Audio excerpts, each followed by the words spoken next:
உங்க வீட்லயாவது சொல்லலாம் இல்லையா? உங்க அம்மாவுக்கு கோர்ட் அது இது நீங்க போறது தெரியுமில்ல? அவங்க ஒன்னும் சொல்லியா? அம்மாவுக்கும் தெரியுமே. என்னது உங்க அம்மாவுக்கும் தெரியுமா? ஏன் ஏன் அதிர்ச்சியா கேக்குறீங்க? அவங்களுக்கும் தெரியும். அவங்களும் ஆரம்பத்துல வேண்டாம் தான் சொன்னாங்க. இந்த பூபதி எங்க குடும்பத்துக்கு பண்ணிருக்கிறத நினைச்சா நாங்க எப்படி சும்மா இருக்க முடியும்? அவனுக்கு ஏதாவது பனிஷ்மெண்ட் கொடுக்க வேண்டாம்? பனிஷ்மெண்டா? எதுப்பா பனிஷ்மெண்ட்? அவன் பண்ண தப்பு தான். பதிலுக்கு நாம தப்பு பண்ணி அவனுக்கு தண்டனை வாங்கி தரணுமா? அவன் தப்பு பண்ணா ஓகே, பதிலுக்கு நாங்க என்ன தப்பு பண்ணோம்? அதை தான் சொல்ல வரேன். நாம எல்லாருமே நாம பண்ற ஒவ்வொரு காரியத்துக்கும் ஒரு நியாயம் வச்சிருக்கோம். இப்போ பூபதியை தண்டிக்கிறதுக்கு நீ ஒரு நியாயம் சொல்ற. பூபதிட்ட கேட்டா அவன் தாம் பண்ண தப்புக்கு இதெல்லாம் தான் காரணம்னு அவன் ஒரு நியாயப்பட்டியல் வச்சிருப்பான் இல்லையா?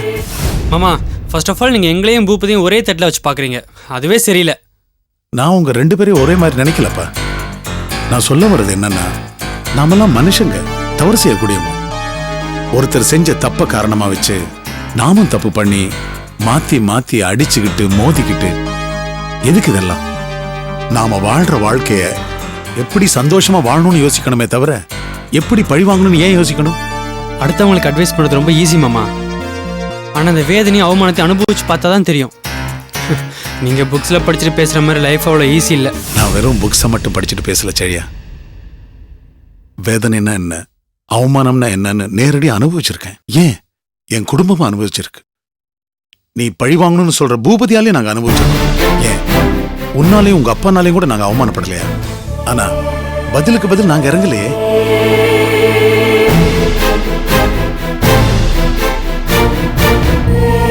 நல்லா இருக்கு மாமா, ரொம்ப நல்லா இருக்கு. பழசெல்லாம் மறந்துட்டு வீட்டுக்கு வான்னு கூப்பிட்டு நடு வீட்டில் உட்காரிச்சு ஸ்வீட் எல்லாம் கொடுத்துட்டு மறுபடியும் அதெல்லாம் எனக்கே சொல்லி குத்தி காட்டுறீங்களா? உங்களை ஒரு ஜென்டில்மேன் நினைச்சேன் மாமா. பாரு சரியா, நான் சொன்னதை மேலோட்டமா புரிஞ்சுக்கிட்டேன். பழசெல்லாம் சுட்டி காட்டுறதுக்காக நான் சொல்லல. அதையெல்லாம் மனசுல வச்சுட்டா நிம்மதியா வாழ முடியாதுன்னு ஒரு உதாரணத்துக்காக சொன்னேன். இப்போ என்ன சரி, இப்போ நீங்க வந்து பெரிய மகாத்மா, நாங்களாம் சண்டை கலையிறவங்க, அதானே சொல்ல வரீங்க? ஆமா சார், நாங்க சண்டைக்கு தான் அலையிறோம், எங்களுக்கு பெருந்தன்மை இல்ல. இல்ல, சக்தி பாவம், அவ வாய் உயரமா இருக்காளேங்கிறக்காக சார். சக்தி என் கூட பிறந்தவ, எனக்கு அவன் மேல அக்கறை எல்லாம் இருக்கு. ஏதோ உங்க வீட்டு மருமகள் ஆனதுனால எங்க வீட்டு பிரச்சனை தலையிடக்கூடாது ரொம்ப குறுகலா யோசிக்கிறீங்க. ஆனா பேச்செல்லாம் ரொம்ப அக்கறையா பேசுறீங்க. ஏன் சார் இப்படி வேஷம் போடுறீங்க? நிறுத்துப்பா. கொஞ்சம் கூட மரியாதை இல்லாம ஒரு பெரிய மனுஷன் பேசிக்கிட்டு இருக்காரு, கூட கூட பதில் பேசிக்கிட்டு இருக்க. அதே நான் சொல்ல வந்தது என்னன்னா, இவ்வளவு வியாக்கியானம் விளக்கம் எல்லாம் பேசுறவங்க அதுக்கு ஏத்த மாதிரி நடந்துக்கணும். பொண்ணை கல்யாணம் பண்ணி கொடுத்துருக்க கூடாது. மீறி கொடுக்கணும்னா வீட்டோட மாப்பிளைய பார்த்து கட்டி வச்சிருக்கணும். இப்படி எல்லா நிம்மதியையும் கெடுக்க கூடாது. இந்த லட்சணத்துல லவ் மேரேஜ் வர. சாரி சாரிங்க, ரொம்ப சாரி. சரியா? என்ன சரியா? நில்லடா, ஏய் நில்லடா. விடு சக்தி, நான் தப்பு பண்ணிட்டேன். இவங்க பழசெல்லாம் மறந்துருப்பாங்கன்னு தான் உள்ள வந்தேன். ஆனா இவங்க எதையும் மறக்கல. பழசெல்லாம் ஞாபகம் வச்சுட்டு குத்தி காட்டுறாங்க.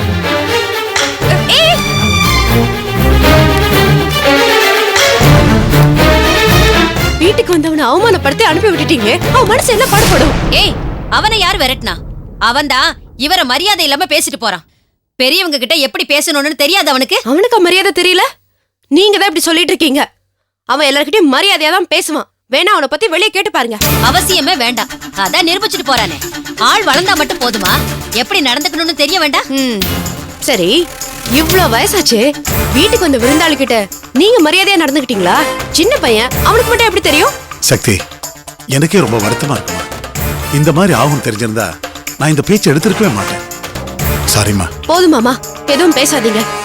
என் குடும்பத்துல இருக்கவங்க கிட்ட மனசுல வெறுப்போட தான் பேசுறீங்க. யாரு? நாங்களும் அப்படி பேசுறோம். ஆமா, நீங்களே தான். என் குடும்பனாலே உங்க மனசுல துவேஷம் நிரம்பி வழியும். சக்தி, ஏம்மா இப்படி பேசுறேன்? அந்த மாதிரி எதுவுமே கிடையாது. பாவம், இவ ஏதோ தன்னோட ஆதங்கத்தை சொல்ல ஆரம்பிச்சா அது இப்படி வந்து முடிஞ்சிருச்சு.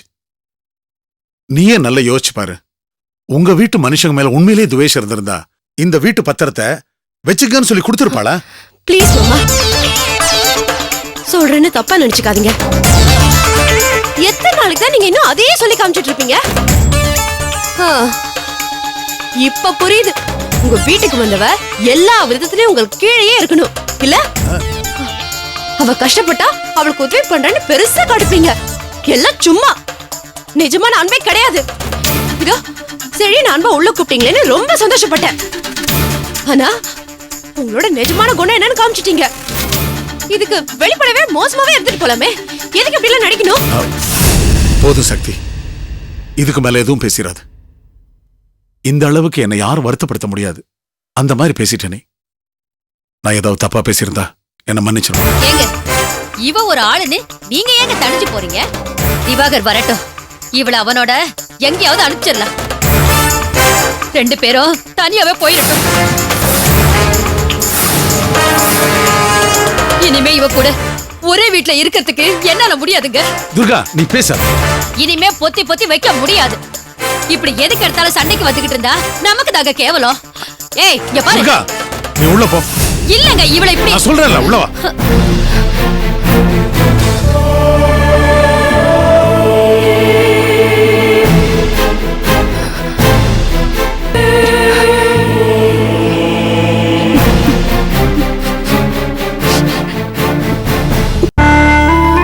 மெதுவாக்கா பார்த்து.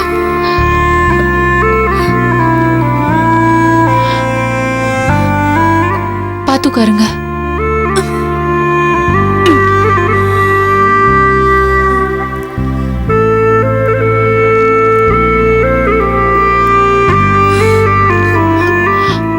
அத்தை அத்தை, இமோஷனல் ஆனா உடம்புக்கு நல்லது இல்லைன்னு டாக்டர் சொன்னார்ல. முடியலம்மா. ஆஸ்பத்திரியில வச்சு உன்னை பூபதி கை நீட்டி அடிக்கிற அளவுக்கு வந்துட்டானே. எல்லாத்தையும் பொறுத்துக்கிட்டு இப்படி இருக்கியம்மா. ஐயோ அத்தை, அழாதீங்க அத்தை. கண்மணி என் பொண்டாட்டி. அவளை நான் அடிக்கலாங்கிற உரிமையில தான் அவர் என்ன அடிச்சாருன்னு நான் நினைச்சுக்கிறேன். நீங்க அதை நினைச்சிட்டு இருக்காதீங்க, விடுங்க.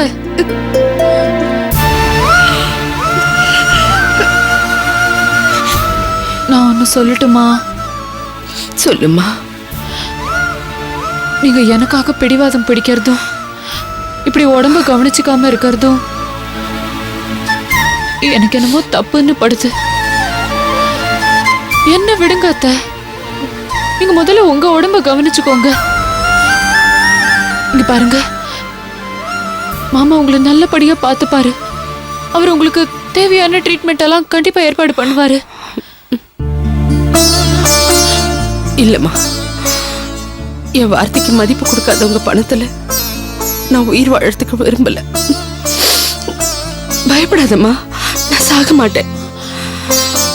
உயிர் போற அளவுக்கு வேதனை வந்ததுக்கு அப்புறமும் நான் பொழைச்சிருக்கேன்னா ஏதோ ஒரு காரணத்துக்காக அந்த கடவுள் என்னை விட்டு வச்சிருக்காருன்னு நினைக்கிறேன். மாத்திரை எல்லாம் வாங்கிட்டு வந்திருக்கேன். என்னடா இவ்வளவு மாத்திரை இருக்கு? டாக்டர் கொடுத்துருக்க மாத்திரைய சாப்பிட்டு தானே ஆகணும் பெரியம்மா. அத்தை, சர்ஜரி பண்ணிக்கோங்க. எத்தனை நாளைக்கு இப்படி மருந்து மாத்திரை சாப்பிட்டுட்டு இருப்பீங்க? நீங்க எனக்காக ஏன் வேதனையை அனுபவிக்கிறீங்க? என்ன இருந்தாலும் நான் நேத்தி வந்தவ தானே. ஏமா இப்படி பேசுற? ஐயோ அத்தை, உங்களை வருத்தப்படுத்தணுங்கிறதுக்காக நான் அப்படி பேசல. இது பாருமா கண்மணி, நான் உனக்கு நிறைய கடன் பட்டிருக்கேம்மா. அடுத்த ஜென்மம்னு எனக்கு ஒண்ணு இருக்கான்னு தெரியல. அதான் இந்த ஜென்மத்திலேயே உன் கடனை அடைச்சிடணும்னு பாக்குறேன். உங்க மனசு எனக்கு புரியுது. ஆனா மாமா பேசுற பேச்சும் அவரோட கோபமும் என்ன மட்டும் பாதிக்கல, என் வீட்டுல இருக்கவங்களையும் வேதனைப்படுத்துது அத்தை.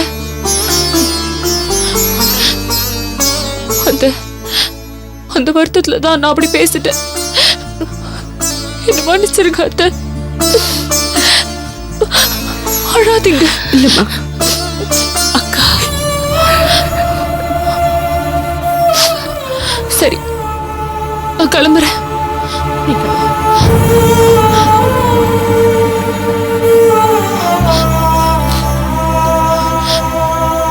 வரேங்க. அத்தை பாத்துக்கோங்க. கண்மணி, ஒரு விஷயம். ஹாஸ்பிட்டல்ல நடந்த விஷயத்த வீட்டுல போய் சொல்லாதம்மா. அவங்களுக்கு தெரிய போய் வேற வேற ஏதாவது பிரச்சனை வந்துட போகுது. உனக்காகவும் உன்னோட வாழ்க்கைக்காகவும் தான் அக்கா தான் உடம்ப பத்தி கூட கவலைப்படாம போராடிட்டு இருக்காங்கம்மா. இல்லத்த, நான் சொல்ல மாட்டேன். இந்த குணந்தம்மா எனக்கு கூட ரொம்ப பிடிச்சிருக்கு. கல்யாணம் பண்ணிட்டு என் வீட்டுக்கு வந்த அன்னைக்கு உன் அம்மாவுக்கு தைரியம் சொல்லி தேத்துன பாத்தியா? அப்ப எனக்கு தோணுச்சுமா, உன்ன மாதிரி ஒருத்தியாலதான் பூபதியை சரி பண்ண முடியும்னு. அந்த நம்பிக்கை எனக்கு இன்னும் இருக்கு கண்மணி. உன் பொறுமையும் குணமும் நிச்சயமா ஒரு நாளைக்கு ஜெயிக்கும். பார்க்கலாம். வராத வரேன். சரிம்மா, பாத்துக்கோங்க. பாத்துக்கிறேன். பெரியம்மா இந்தாங்க. இது சாப்பிட்ட உடனே போடணும். இது வந்து மத்தியானம் லஞ்ச் முடிச்சோடனே. இது பாருங்க, இது வந்து ஆயின்மெண்ட்டு காலுக்கு. டேய், என்ன பெரியம்மா இவ்வளவு செலவாயிருக்கு? இதுக்கெல்லாம் காசு எங்க இருந்துடா வந்தது? என்னடா கேக்குறல்ல, பதில் சொல்லு. அதுமா பெரியப்பா கொடுத்தா சொல்லி பெரியம்மா பேச்சு மொத்தமாமா கொண்டு வந்து கொடுத்தாரு. அவங்க கிட்ட இருந்து எதுக்காக வாங்கினேன்? பெரியம்மா உங்களுக்கு உடம்பு சரியில்லாதப்ப இதை பத்தி யோசிக்க முடியுமா? எங்களுக்கு நீங்க தான் பெரியம்மா முக்கியம். எனக்கு ரோஷன் தாண்டா முக்கியம். இப்படி நான் கிடக்கிறப்ப கூட எனக்காக அவங்க முடிவை மாத்திக்க மாட்டாங்களா? ஆனா எனக்கு பணம் மட்டும் கொடுத்து அனுப்புவாங்களா? ஏண்டா அவங்க என்ன எனக்கு பிச்சை போடுறாங்களா? இல்ல இத்தனை நாள் அந்த மனுஷனுக்கு பொண்டாட்டியா வாழ்ந்தானே, அதுக்கு எனக்கு கூலி கொடுக்குறாங்களா? அக்கா, என்னக்கா இப்படி எல்லாம் பேசிக்கிட்டு? சுமார், எனக்கு காசு பெருசு இல்லாம தான் என் உயிரும் பெருசு இல்ல. மனுஷங்களோட குணம்தான் பெருசு. ஆனா இதெல்லாம் கட்டின புருஷனுக்கும் பெத்த பிள்ளைங்களுக்கும் புரிய மாட்டேங்குதே. இப்படிப்பட்டவங்களோட காசு எனக்கு வேண்டவே வேண்டாம். அக்கா, எல்லாம் சரிதான் அக்கா. ஆனா இப்ப உங்க உடம்பு இருக்கிற நிலைமையில இத பத்தி எல்லாம். என்ன உடம்பு? என்ன உடம்புமா? எல்லாரும் ஒரு நாளைக்கு சாகத்தானே போறாங்க. சரவணா, அந்த அலமாரியில என் பர்ஸை வச்சிருக்க, எடுத்துட்டு வா.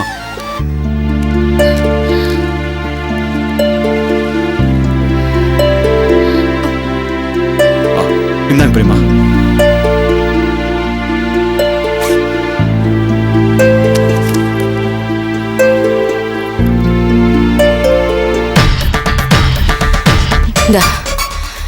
இந்த செயினை வச்சு பணத்தை யார் கொடுத்தாங்களோ அவங்களுக்கு திருப்பி பெரியம்மா, பெரியப்பாவுக்கு தெரிஞ்சா ஏதாவது சொல்லுவார் பெரியம்மா. நான் என்ன சொல்றேனோ அதை மட்டும் செய். அக்கா, இப்போ அது அவங்களுக்கு ரோஷம் வரட்டும். போ போ சரவணா, போய் எடுத்துட்டு போய் கொடுத்துட்டு வா. போடா.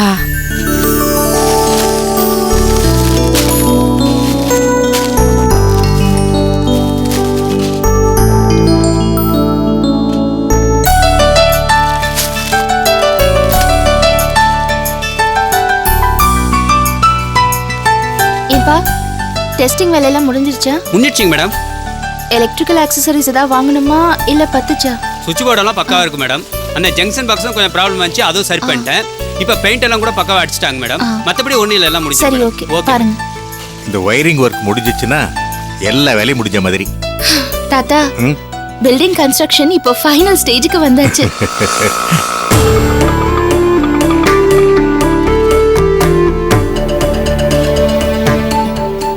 கொஞ்சம் இவனை பாத்துக்கங்க. சரிம்மா, நீங்க போயிட்டு வாங்க, நான் பார்த்து. அதுக்கு இல்ல, அவன் அப்படி இப்படின்னு இறங்கி ஓடிட போறான். கொஞ்சம் ஜாக்கிரதையா பாத்துக்கோங்க. எனக்கு தெரியாதம்மா, எத்தனை முறை ஹாஸ்பிட்டலில் கூட்டு போயிருக்கேன். நான் பாத்துக்கிறேம்மா, பயப்படாம நீங்க போயிட்டு வாங்க. சரி, நீங்க போங்கம்மா.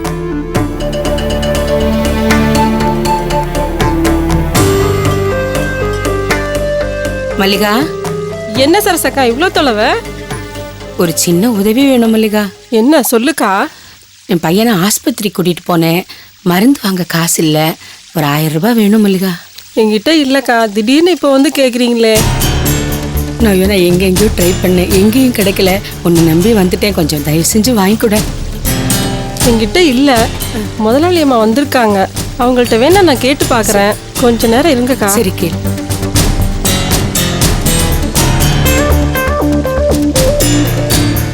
அம்மா, எனக்கு பணம் ஒரு 1000 ரூபாய் வேணும்மா. என்ன மல்லிகா திடீர்னு வந்து பணத்தை கேக்குற? எனக்கு இல்லம்மா, அந்த அம்மாவுக்குமா. வணக்கம்மா.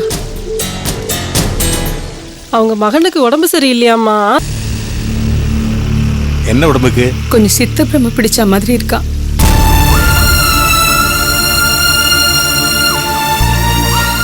அம்மா கொடுங்கம்மா, என் சம்பளத்துல வேணா பிடிச்சுக்கோங்கம்மா. தாத்தா பணம் இருந்தா கொடுங்களேன். ம்.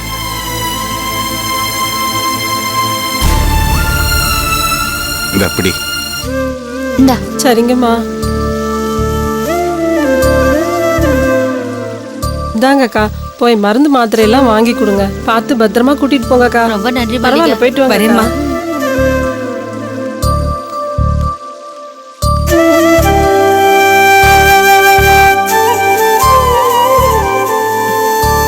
உள்ள உட்காரு.